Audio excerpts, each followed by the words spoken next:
ইয়ো guys, আসসালামু আলাইকুম। তো অনেক দিন পর ব্লগ করছি। তো গাইস অনেকক্ষণ ওয়েট করছি স্টেট ফার্স্টের সামনে। আমি আগে আগে চলে আসি, আর যে উল্লাস ভাই চলে আসছে।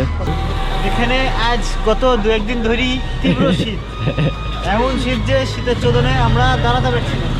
A few moments later. হ্যাঁ, কেমন লাগছে যদি না আসে? আলহামদুলিল্লাহ আসবে না যে আমি গন্ধ শুকে বুঝে নিয়েছি। মানে মানে উল্লাস ভাই বলে গন্ধ শুকে বুঝিনি। कौन है ये लोग कहां से आते हैं ये উল্লাস ভাই শিওর হয়েছে যে এটাই গন্ধ আরে শুকে ভাই, বুঝে আমার নিয়েছে। দেখালে আমি গন্ধ শুকে বুঝে নিয়েছি। আপনার বুদ্ধি ভালো। Finally unboxing. খুলো খুলো।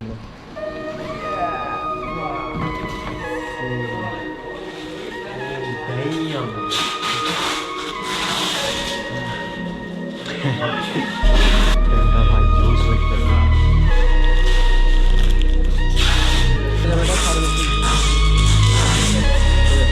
স্টেট ফার্স্টে আসলাম, আর মাসুম ভাইকে অনেক অনেক ধন্যবাদ। স্টেট ফার্স্ট থেকে আমার ফ্রেমটা নেওয়া হয়ে গেল। এই যে। তো এখন আমি যাবো রানীবাজারে, শাইন আমার কাছে, ওখানে যাই ফ্রেমটা লাগাই নেবো।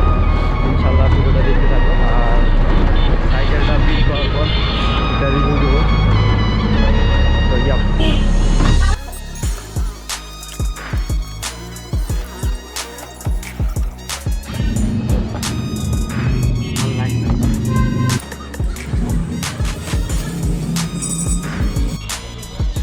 সাইকেলটাতে একটু স্টিকারও লাগাইলাম, ছোটোখাটো স্টিকার। কেউ যদি চান আমার কাছ থেকে স্টিকার নিতে, ওই ক্ষেত্রে আমি স্টিকার দিতে পারবো, অনেক জুস টাইপের স্টিকার। তো কেমন লাগছে সাইকেলটা সবাই একটু কমেন্টে জানাবা।